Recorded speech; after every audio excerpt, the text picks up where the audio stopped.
Pada sesi ini, kita akan mempelajari sisi tekanan tinggi pada siklus kompresi uap, khususnya memahami peran kompresor dan kondensor sebagai komponen utama dalam sistem pendingin.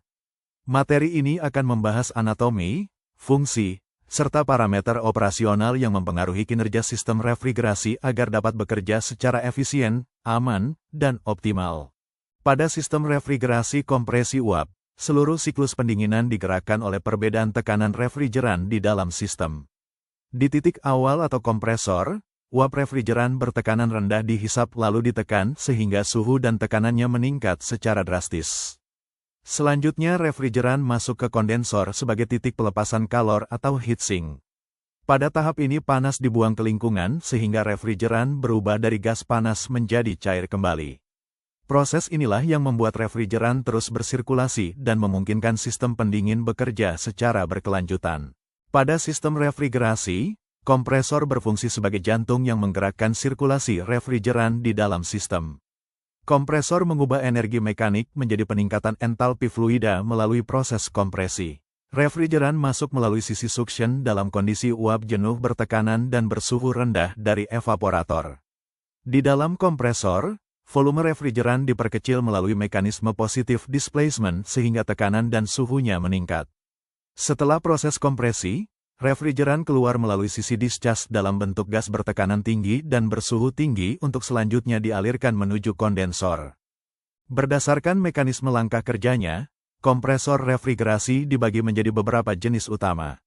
Jenis pertama adalah kompresor torak atau reciprocating yang menggunakan gerakan piston.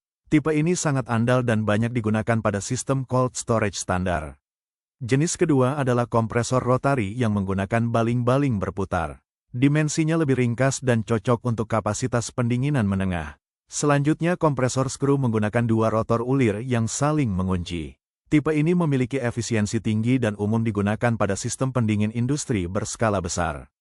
Sedangkan kompresor scroll menggunakan dua spiral asimetris yang bekerja sangat halus dan stabil, sehingga banyak digunakan pada sistem refrigerasi modern. Arsitektur penempatan motor pada kompresor sangat menentukan fleksibilitas perawatan dan karakter operasional sistem refrigerasi. Pada tipe hermetik, motor dan kompresor berada dalam satu selubung tertutup rapat. Tipe ini memiliki risiko kebocoran refrigeran yang sangat kecil, namun perbaikannya cukup terbatas karena unit tidak dapat dibongkar secara mudah.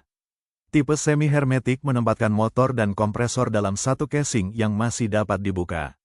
Karena itu tipe ini lebih fleksibel untuk proses overhaul dan banyak digunakan pada cold storage industri.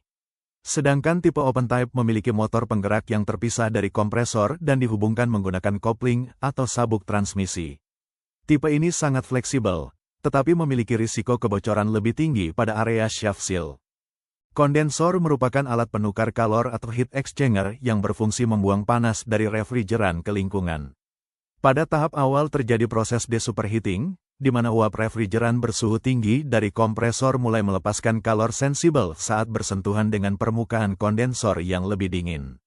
Selanjutnya refrigeran memasuki tahap kondensasi. Pada kondisi ini kalor laten dilepaskan secara besar-besaran sehingga refrigeran berubah fase dari gas menjadi cair.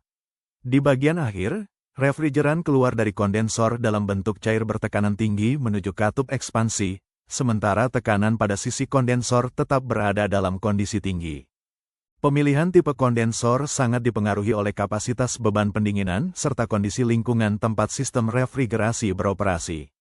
Kondensor air kulet menggunakan aliran udara yang dihembuskan kipas untuk membuang panas dari refrigeran.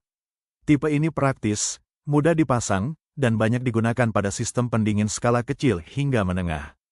Kondensor water cooler menggunakan media air sebagai pendingin sehingga kemampuan pelepasan panasnya lebih besar.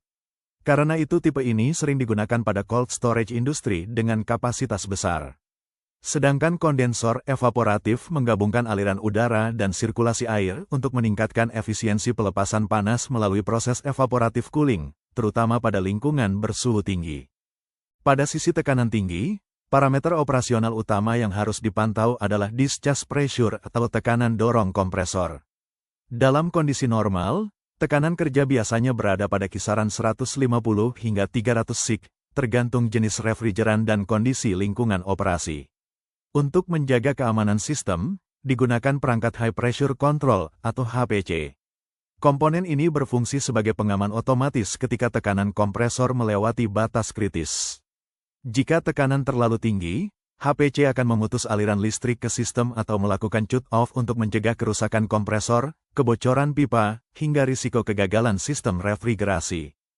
Pada sisi tekanan tinggi, seluruh komponen bekerja secara terintegrasi untuk membuang panas dari sistem refrigerasi.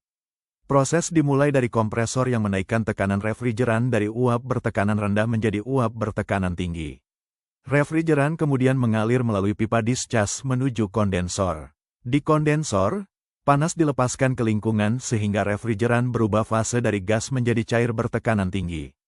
Setelah itu refrigeran ditampung sementara di dalam receiver tank sebelum menuju katup ekspansi. Karena itu, kompresor dan kondensor memiliki hubungan yang sangat bergantung satu sama lain. Kompresor menciptakan perbedaan tekanan, sedangkan kondensor memastikan pelepasan kalor berlangsung secara optimal agar siklus pendinginan dapat terus bekerja. Dalam praktik di lapangan, memahami sisi tekanan tinggi bukan hanya soal teori, tetapi juga kemampuan mendeteksi gangguan sebelum terjadi kerusakan serius pada sistem refrigerasi. Salah satu kondisi yang sering terjadi adalah tekanan discharge yang terlalu tinggi akibat kondensor kotor atau aliran udara yang terhambat. Kondisi ini menyebabkan panas gagal dibuang dan tekanan meningkat mendekati batas kerja HPC. Selain itu, kerusakan kompresor juga dapat terjadi akibat liquid bag atau cairan refrigeran yang kembali masuk ke kompresor. Padahal kompresor dirancang untuk memompa refrigeran dalam bentuk uap, bukan cairan.